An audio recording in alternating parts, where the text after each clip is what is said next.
नमस्कार प्यारे विद्यार्थियों, पिछले वीडियो में आपने देखा था कि हमने कक्षा 10 का जो चैप्टर था सांख्यिकी, उसके अंदर एक टॉपिक क्लियर किया था बहुलक वाला, और उसी चैप्टर का हम आज एक फिर क्वेश्चन करने वाले हैं इस वीडियो में। नाम है माध्यक। ये भी आपका क्वेश्चन बड़े क्वेश्चन के रूप में आने वाला है। 4 नंबर का क्वेश्चन रहेगा माध्यक से। ध्यान रखना, 4 नंबर का क्वेश्चन रहेगा माध्यक से, बड़ा क्वेश्चन आने वाला है। बहुत ही इजी वे में क्वेश्चन को हल किया जाता है। उसके लिए देखते करना क्या है। इस प्रकार से आपको एक वर्ग अंतराल दिया जाता है जो दैनिक आय के रूप में, इकाइयों के रूप में, किसी भी प्रकार से उससे आपको कोई लेना देना नहीं है, लेकिन वर्ग अंतराल इस प्रकार का दिया गया है। उसी के साथ एक बारंबारता दी जाती है। इतना तो आपको क्वेश्चन में दिया ही जाता है। बारंबारता को हम एफ कहते हैं, या एफ आई से डिनोट कर सकते हो। एफ या एफ आई से डिनोट किया जा सकता है। आफ्टर देन बात करते हैं माध्यक की। जब तो इस सारणी को, पिछले मैंने बताया था बहुलक में जो सारणी क्वेश्चन में दी जाती है एज इट इज उसी को ही लिखना होता है, लेकिन माध्यक में जब अपन आते हैं तो हमें एक छोटी सी सारणी और बनानी होती है। इसी के साथ इसको लिखते हैं, एक कॉलम बनाया जाता है संचयी बारंबारता। हिंदी में कहते हैं इसको संचयी बारंबारता, जबकि इंग्लिश में इसको CF से लिखा जाता है। किससे लिखा जाता है? CF से लिखा जाता है।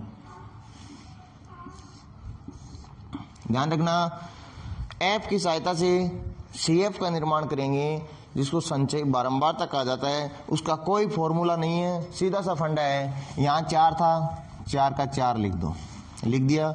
अब ये जो 4 लिखा, इस 4 को छोड़ना नहीं है, इस 4 को साथ में लेके और इस 5 का भी जोड़ कर दो। यानी 4 तो अपने साथ है ही, लेकिन अब इस 5 को और साथ में लिख दो। यानी 4 और 5 हमारे पास हो गया 9। 9 लिखने के बाद अब इस 9 को नहीं छोड़ना है, इस 9 को लेके चलना है और 13 के साथ जोड़ के फिर लिख दो। यानी ये एक सीढ़ियां सी बन रही है। सीढ़ी सूत्र बोल दो या कुछ भी बोल दो, इस प्रकार से आपको याद करने में ईजी रहेगी। 13 में जब 9 का योग करोगे तो आंसर आ जाएगा यहाँ 22। फिर इस 22 को नहीं छोड़ना है, 22 के साथ जैसे 20 का ऐड करोगे यहाँ हो जाएगा 42। 42 के बाद जैसे 14 का ऐड करोगे यहाँ आपका बन जाता है 56। 56 में जैसे ही 8 का योग करोगे आपके पास आ जाएगा 64, और 64 में 4 का योग करते ही आपका हो जाएगा 68। आया समझ? इस चीज के लिए ध्यान रखना, इस कॉलम में लिख दो योग, और यहाँ पे इन संख्याओं का भी जोड़ करके देखो। जब आप बारंबारता का जोड़ करोगे तो बारंबारता का कुल जोड़ भी कितना आता है? 68 ही आता है। हमेशा ध्यान रखना, बारंबारता का कुल जोड़ भी उतना ही होना चाहिए जितना संचयी बारंबारता का लास्ट पद आ रहा है। अगर आपका यहाँ जोड़ कुछ अलग आ रहा है और यहाँ पे संचयी बारंबारता का जो लास्ट पद है वो कुछ और आ रहा है, इसका मतलब आपने कहीं ना कहीं गलती कर दी। क्लियर है? इतना मेरे हिसाब से आप सभी कर लोगे आसानी से। ये चीजें आपको केवल समझाने के लिए है, इन चीजों को आपको पेपर में ऐसा कुछ नहीं करना है। क्लियर है? इसके बाद सीधा आते हैं हम माध्यक के सूत्र पे। माध्यक का जो फॉर्मूला होता है, बात करते हैं सूत्र की। सूत्र क्या रहता है? वो भी किसका? माध्यक का।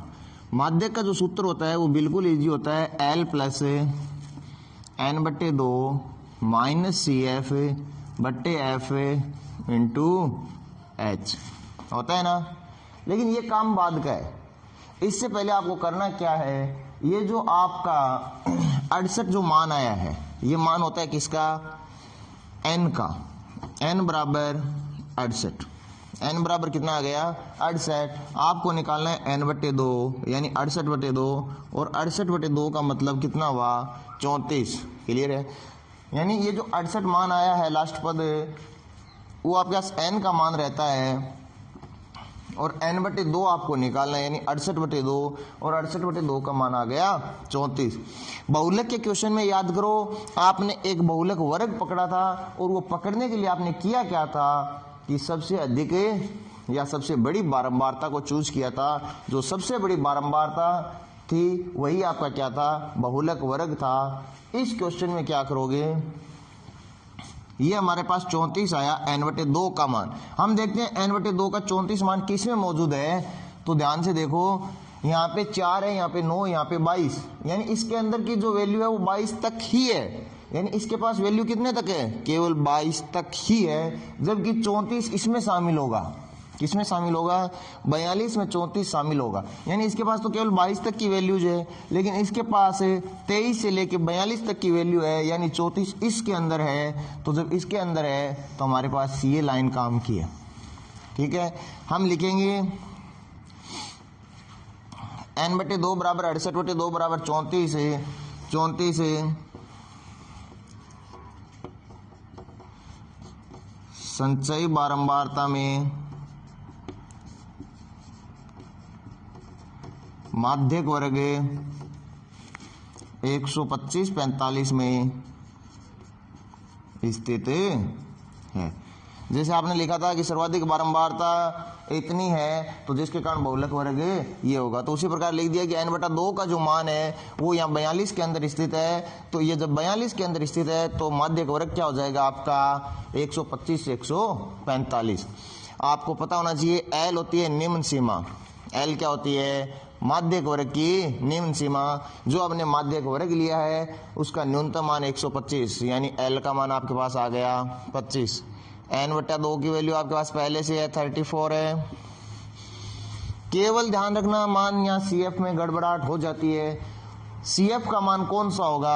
आपने जो माध्यक वर्ग लिया है उसके जस्ट ऊपर वाला जो मान है, यानी आपने जो माध्यक वर्ग चूज किया है उस माध्यक वर्ग के अंदर संचयी बारंबारता वाला जो कॉलम है उसमें माध्यक वर्ग के ऊपर वाली वैल्यू हमेशा संचयी बारंबारता यानी CF की वैल्यू देती है। तो CF का मान हमारे पास यहाँ होगा 22। उसके बाद F की बात करते हैं। F की जो वैल्यू है यानी बारंबारता से लेनी है माध्यक वर्ग के अंदर, वो आपके पास है 20। फिर बच गया H। H होता है इन सभी पदों का वर्ग अंतराल का अंतर, 65, 85, 85, 105, 105, 125। तो इन सभी के अंदर जो अंतर है वो कितने का है? 20 का। क्लियर है? अब वैल्यूज को सूत्र में रख दो।